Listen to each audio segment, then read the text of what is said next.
Olá, eu sou o pote de plástico que você pegou da sua mãe lá em 2018 e ainda não devolveu.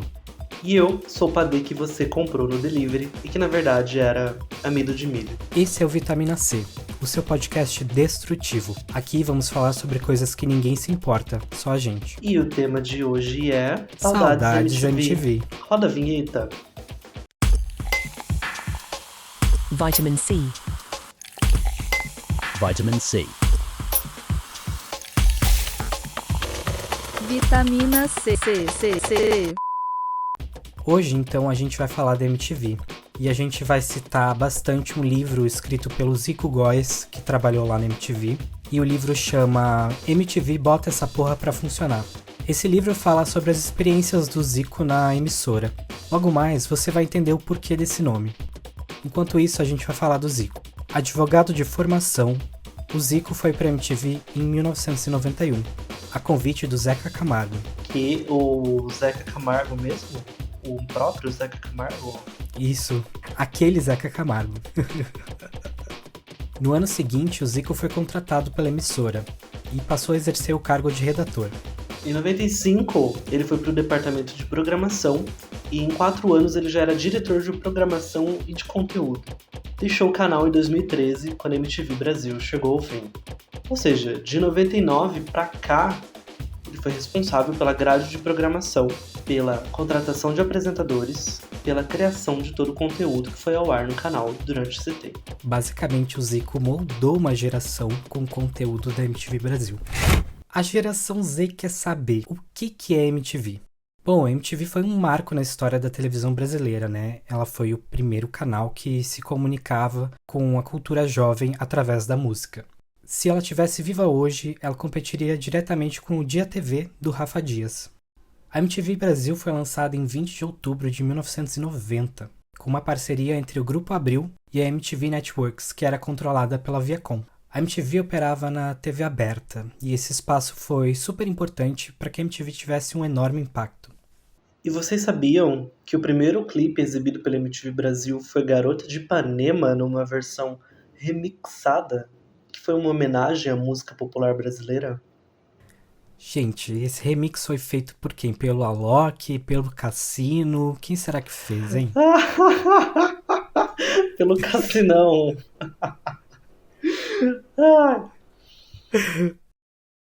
E uma coisa bacana da MTV é que ela foi a primeira emissora de TV totalmente segmentada para o público jovem no Brasil. Ela era focada em videoclipes, tinha uma programação com entrevistas, notícias musicais e muita cultura pop. Esses programas de música, de videoclipe, de entrevistas, eles eram intermediados pelos famosíssimos VJs, que eles eram como DJs, mas em vez de tocar discos, eles tocavam vídeos. Bom, quem nunca quis ser um VJ da MTV, né? Era o sonho de muita gente por aí. Bom, o videoclipe sempre foi a matéria-prima da MTV, né? Principalmente para programas como o Disque MTV, que resistiu até o fim da emissora. Na época que a MTV foi lançada, somente programas como o Fantástico e o Clip Trip da TV Gazeta que exibiam videoclipes. Assim que veio o boom da internet, né, a exibição de videoclipes perdeu sentido na televisão. O videoclipe se tornou um commodity e o seu acesso foi facilitado. No momento que o videoclipe perdeu importância, o foco da MTV se virou para a criação de programas, que mesmo com essa mudança de programação, a MTV nunca se desvinculou do videoclipe. Principais programas de música. Bom, tinha o queridíssimo, famosíssimo, boníssimo Disque MTV, que ele era o carro-chefe da programação musical da MTV na época. Então ele diariamente, o programa ele exibia o top 10 de videoclipes mais votados pelos espectadores. Ele foi uma febre entre os adolescentes dos anos 90 e meio que início dos anos 2000. Então ele servia como um termômetro dos sucessos musicais da época, o nosso B-Charts. Ao longo da sua trajetória, o programa ele teve diversas apresentadoras, incluindo inicialmente a Astrid Fontinelli, que foi um grande nome para o programa e para a emissora também. Posteriormente teve Carla Lamarca, teve as gêmeas Kênia e Keila Boaventura e Sabrina Parlatore. Cada uma delas contribuiu para o sucesso e para a identidade do programa ao longo de todos esses anos. O Disque MTV mexia no Ibope, e isso praticamente sem mudar o conteúdo dele todos os dias. O público se importava menos com o som do artista e mais com o posicionamento dele na parada de sucessos. A MTV interferia na contagem dos votos do Disque MTV. Não era amor, era uma ilusão perfeita. As pessoas ligavam para pedir o clipe, mas eles tentavam ajustar a parada para que ela fosse regular. Eles até tentaram ser 100% democráticos, mas não deu certo. O programa ficou muito irregular e a audiência caiu. Meu, eu não consigo hoje em dia ligar nem pra pedir uma pizza. Quem diria pra pedir um clipe? A geração Z não consegue fazer nada no telefone. Tem que ser tudo pelo WhatsApp. Durante toda a existência do canal, o Disque MTV só não foi exibido em 2007, que foi bem no auge da crise dos videoclipes. Bom, a gente não sabe o que isso significa direito, essa época exatamente. Mas se o Zico disse, tá falado, né? É, isso mesmo. Em 2008, o Disque MTV voltou como Top 10 MTV e ficou assim até o fim. Principais VJs, ela queridíssima, boníssima, Astrid Fontinelli. Foi a primeira VJ da MTV Brasil. Ela apresentava o Disque MTV e foi uma das mais conhecidas na emissora lá no início dos anos 90. Muita gente se desentendia com ela, com a Astrid, por causa do temperamento um pouco bravo e durão. Mas ela sempre foi uma pessoa curiosa que sabia um pouco de tudo. Ela não tinha papas na língua e ela falava de quem que ela queria. Que desse na telha, ela tava falando. A gata era babado, viu? Se eu fosse o primeiro VJ da MTV, eu também ia me achar muito. Agora a gente vai falar de um ponto muito importante na emissora, que foi o Acústico MTV. Ele foi uma versão brasileira do MTV Unplugged, onde bandas e artistas elas tocavam seus sucessos em versões acústicas, né? Eles criaram uma seguinte fórmula, tipo trazer uma banda para tocar os sucessos, os hits, os mais conhecidos, sem apoio elétrico. E isso mudava totalmente a sonoridade da banda e atraía o público que gostava um pouco desse som. O cenário também era todo intimista, a plateia estava próxima ao palco, as tomadas estavam desligadas, então era algo bem mais intimista. Ligava muito público e banda. Fizeram ao todo 32 acústicos MTV. Alguns deles são memoráveis, é até mais importante do que alguns CDs gravados por gravadoras, como por exemplo Rita Lee, Os Paralamas do Sucesso, Marcelo D2, Titãs, Legião Urbana, Cássia Eller, Capital Inicial, Charlie Brown Jr. E foi tão grande esse sucesso que teve um spin-off, que era o Luau MTV, que era um programa de verão, que gravaram nas praias do Rio de Janeiro. A partir de 2005, com a internet, né, o boom da internet, as gravadoras sofreram um grande baque. E assim foi com o Acústico MTV. De repente, o que era sucesso absoluto de vendas começou a empacar nas prateleiras. E em 2008, o programa foi congelado. Mais 2 acústicos foram feitos, mas movidos por vontades muito específicas das próprias gravadoras dos artistas, né? Do Lulu Santos, em 2010, e do Arnaldo Antunes, em 2012. Sabe o que eu lembro? Que acho que por volta de 2008, mais ou menos, quando dava esse tempo de verão, mais ou menos janeiro até março, assim, mais ou menos, eles entravam de férias e aí todos os programas viraram meio programas de praia, assim, com temáticas. Você lembra disso? Sim, lembro total. Eu lembro que eu tava em Florianópolis nessa época e a gente tava, acho que, em Jurerê. E tava tendo, tipo, o stand da MTV lá e eu queria muito ir. Só que eu era... Mentira! Mano, eu tinha 12 anos de idade, entendeu? Eu não podia estar lá. Meus pais não deixaram. Legal. Foi horrível. Eu fiquei muito triste. Eu lembro que depois disso também, quando eles voltavam, eles meio que mudavam a cara, assim. Sim, eles sempre... Acho que eles tinham uma outra logo, algumas coisas assim. Eles sempre faziam... Eles tornavam a marca deles uma coisa elástica, né? Tipo...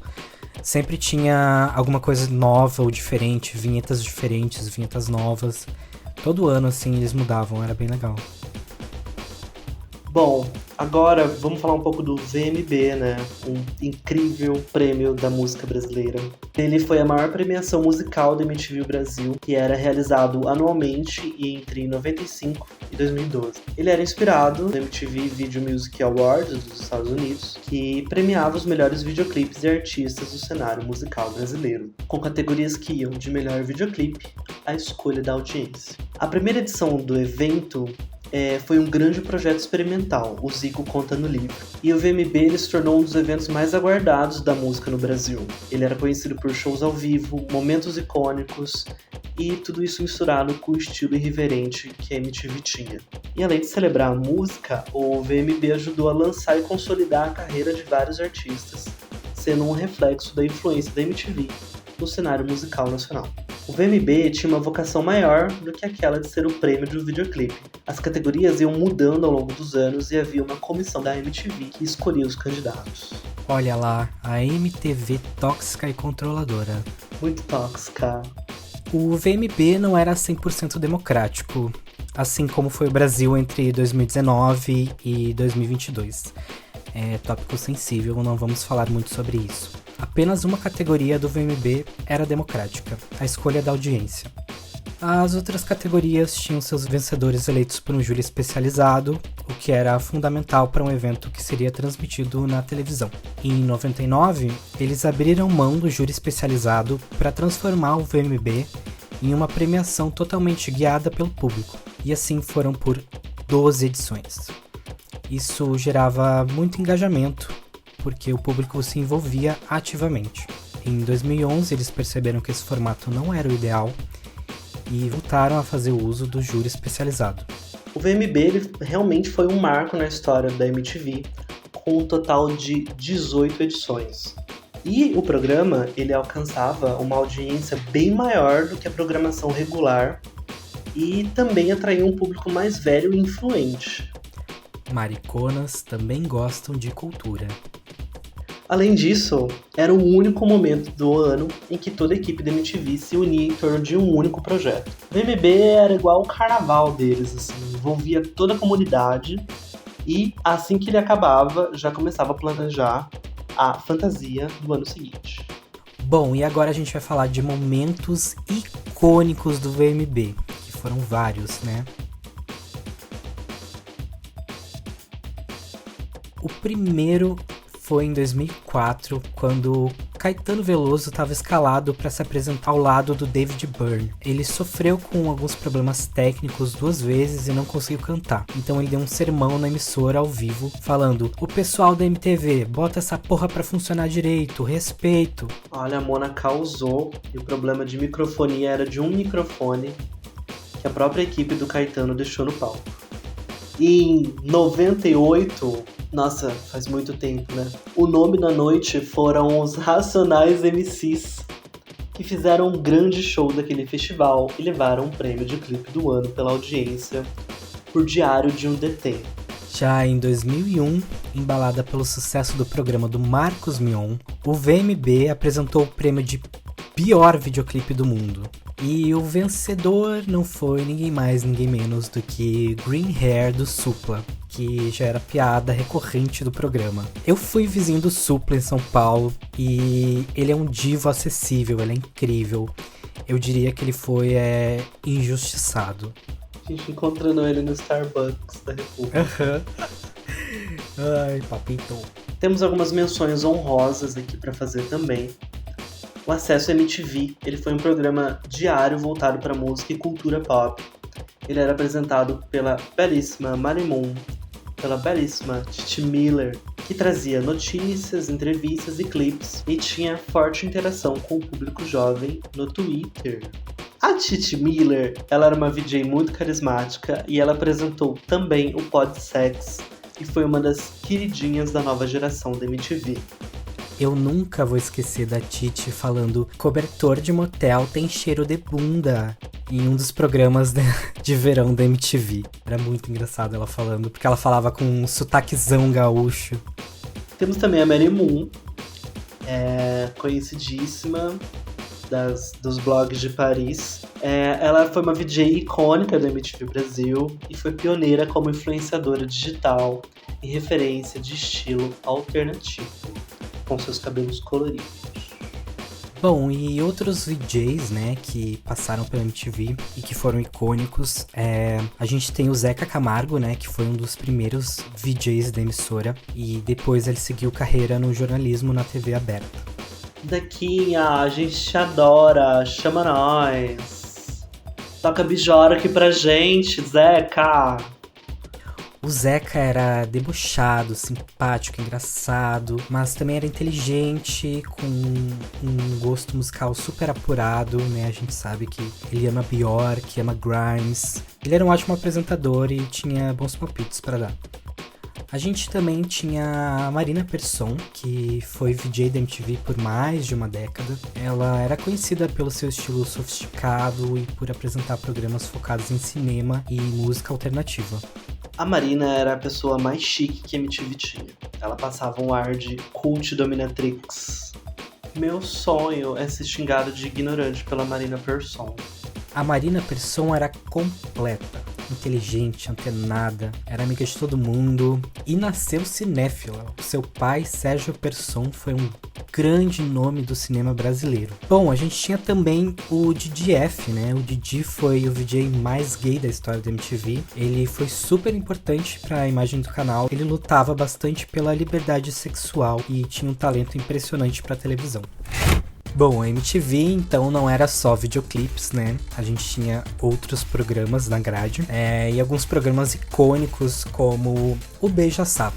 O Beija-Sapo era um programa de namoro, né? Em que um sapo, que era alguém procurando um par, escolhia entre 3 candidatos que ficavam disfarçados. E no final, o casal se beijava. A apresentadora desse programa era a Daniela Sicarelli. O Beija-Sapo foi um dos maiores sucessos da MTV nos anos 2000 e popularizou o formato de reality de namoro na televisão brasileira. Mas, antes do Beija-Sapo existir, a gente teve um programa super importante que foi o Fica Comigo. O Fica Comigo andou para que o Beija-Sapo pudesse correr. A MTV fez uma edição gay do Fica Comigo de forma totalmente independente, sem nenhum patrocínio. E foi um programa que causou bastante e que eles estavam super nervosos porque eles não sabiam se a plateia ia se envolver, se o casal ia se beijar no final. E aconteceu o primeiro beijo gay da história da televisão brasileira. Outro programa de grande impacto na emissora foi o Furo MTV. Ele tinha um formato de telejornal satírico com várias paródias que imitavam os noticiários tradicionais. Porém, ele cobria com as notícias mais absurdas e engraçadas do dia. Quem apresentava ele era Dani Calabresa e Bento Ribeiro. Foi um dos grandes programas mais populares do final da década de 2000, com humor ácido e improvisado, que conquistou muito o público. Eu acho que Dani Calabresa e Bento Ribeiro, a última coisa que deu tão certo com 2 pessoas juntas foi a banda Tatu. A Dani Calabresa ela é uma humorista conhecida muito por seu trabalho no Furo MTV, que combinava sátira e comédia, junto com comentários ácidos sobre a atualidade. O Bento Ribeiro, ele co-apresentou o Furo ao lado dela, também sempre dono de um humor irreverente e de críticas muito sarcásticas. E ele era um gatinho. O Furo MTV, ele foi certamente o programa de comédia mais bem acabado que a MTV já fez. A Dani e o Bento, eles não se conheciam quando o programa estreou, mas deu uma liga incrível entre os dois. Eles são amigos até hoje, né? Eles continuam do mesmo jeito, assim, claro, mais maduros, né, obviamente, porque todo mundo melhora ao longo da vida, mas eles continuam muito bons, assim. Se eles criassem um podcast, acho que ia dar certo. Bom, e a gente não poderia deixar de falar de outro programa icônico, que é o Hermes e Renato. O Hermes e Renato foi um programa de sketches de humor com estilo escrachado, nonsense e irreverente, com paródias e personagens bizarros. Ele se tornou um cult entre o público jovem e foi um dos principais produtos da MTV, com sketches que se tornaram virais. A MTV valorizava muito a presença do amadorismo na televisão. Em 1998, chegou às mãos da MTV uma VHS pra quem não sabe o que é VHS, pesquisa no Google, vindo de Petrópolis, no Rio de Janeiro, com um sketch de Hermes e Renato. O pessoal da MTV se apaixonou por aquele sketch, então eles colocaram o material pra rodar no break e ligaram pros caras que fizeram o sketch e perguntaram: vocês não querem trabalhar aqui? Obviamente eles aceitaram, né? Eram 5 caras que não ganhavam quase nada com aquilo, na verdade. MTV funcionou assim, né? Tem nada de comer nessa casa, vou ter que comer um sketch.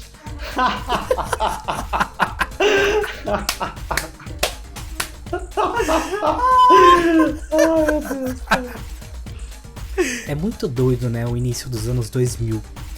Porque você mandava um negócio pra um lugar e do nada, tipo, você tava contratado, sabe? Tipo, hoje, se você se candidata, por exemplo, na Gup, é um robô que vai te selecionar e você vai, tipo, vai se ferrar, provavelmente.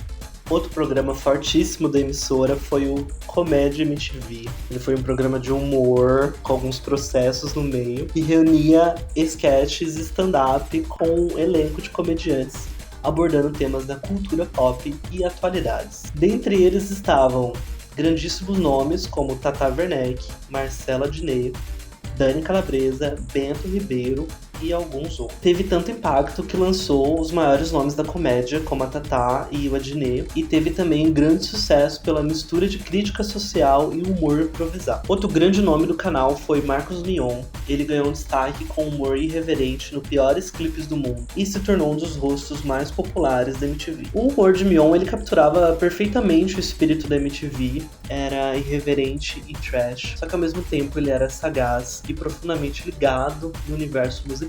O Marcos Mion era um verdadeiro desbocado com uma energia contagiante e tinha uma memória impressionante. Além dele ser muito perspicaz, tinha um conhecimento único do mundo pop. Outro grande nome que a gente sublinha com grifa texto é Marcela Diné, humorista, que ele se destacou na MTV com um programa chamado 15 Minutos e literalmente tinha 15 minutos, trazendo humor inteligente e ácido. E outro nome que a gente risca, grifa e tudo mais é Tata Werneck. Foi revelado no Comédia MTV com seu estilo de humor improvisado e talento para sketches engraçados. Com licença, boa tarde. Meu nome é Roxane, com X. Porque tem muita Roxane que é com SH, né? E a Tatá também ganhou um programa chamado Trollala, e ele reunia os melhores trotes possíveis que uma pessoa viva já ouviu nesse planeta Terra. Isso não ia dar certo hoje porque a geração Z não atende o telefone, né? Exatamente. Mas foi icônico. E era um assombro pro CLT, né? Que ela ligava pra muitos estabelecimentos. Sim, mano, ela ligava pra qualquer lugar. Bom, e a gente não pode deixar de falar de algumas menções honrosas.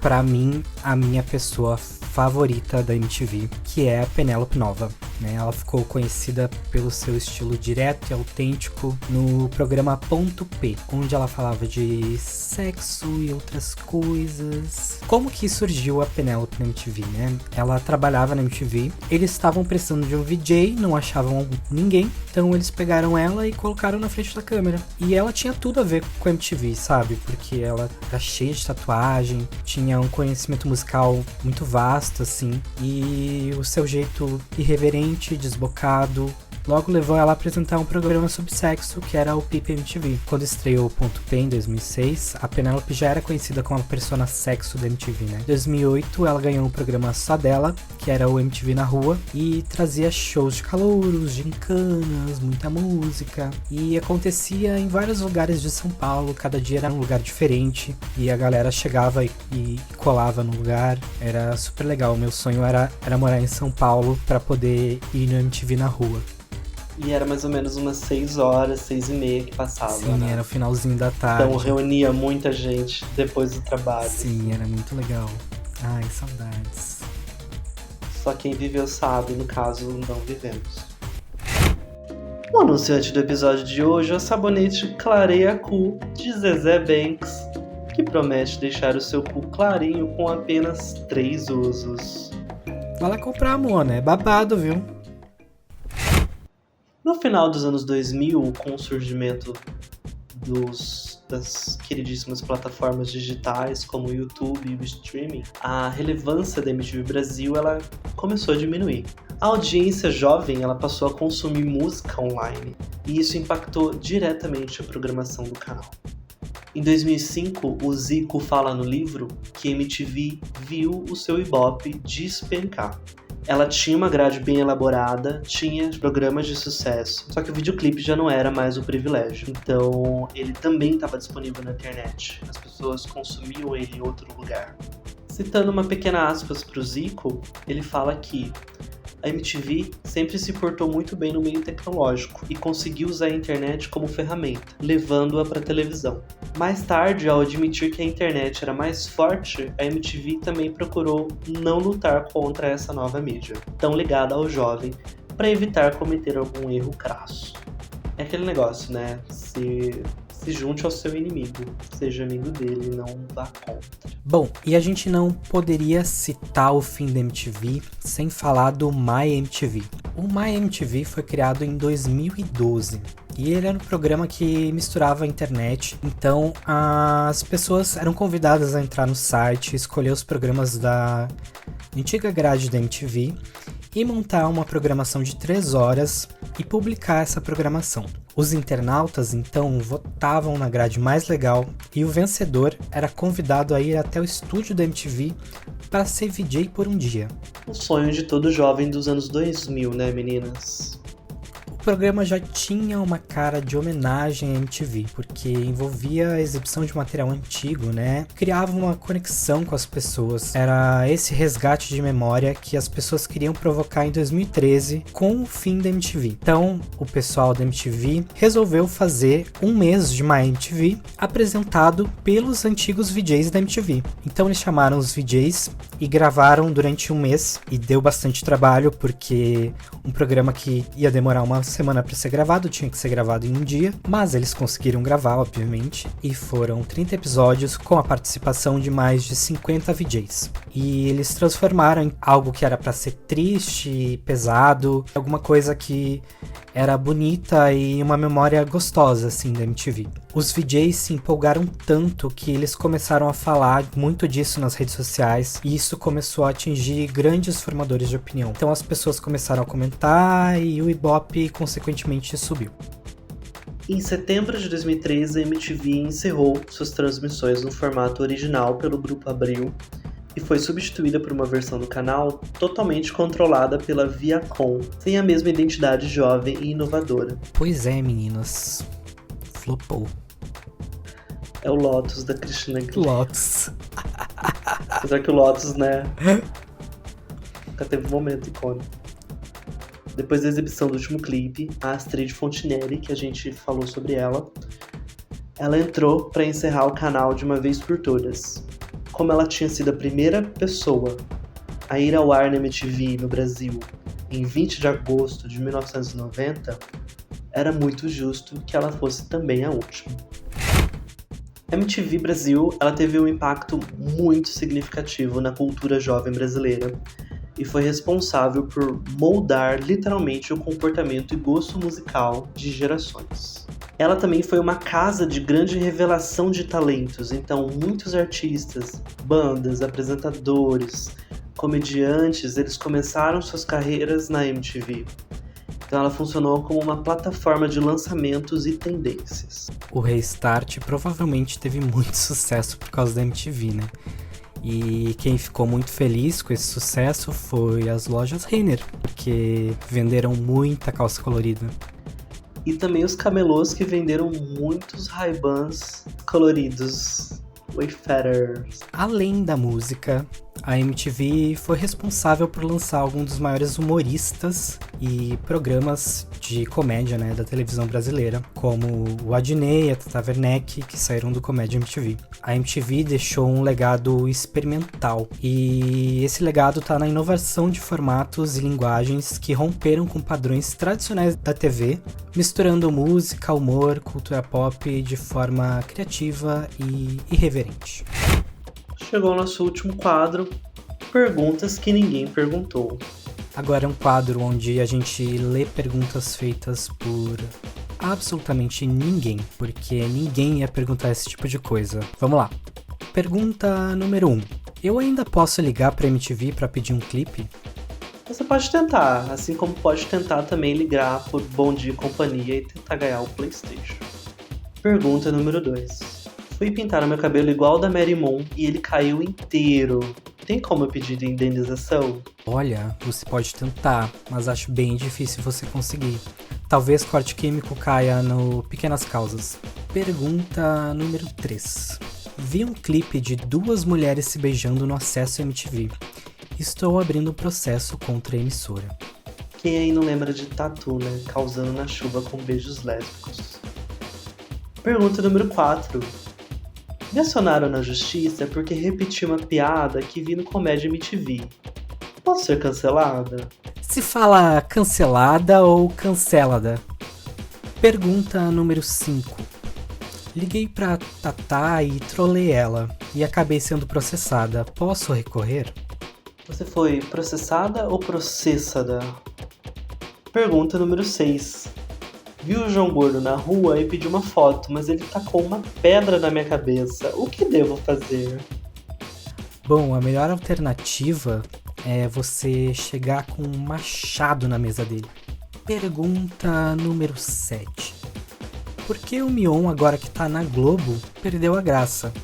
Seria dinheiro inversamente proporcional ao humor? Não foi só ele que perdeu a graça depois que foi pra Globo, né? Pergunta número 8. Marina Persson e Caroline Polachek passam a mesma vibe elegante. Seriam elas gêmeas separadas na maternidade? Pois é, cada país tem a Caroline Polachek que merece. Bom, essas são as perguntas de hoje. A gente espera que vocês tenham gostado desse tema nostálgico que levou a gente lá pro passado e de algo que foi muito querido por nós e por uma geração inteira de jovens. E a gente fica por aqui. A gente se vê no próximo episódio se esse daqui não flopar, assim como o MTV Brasil.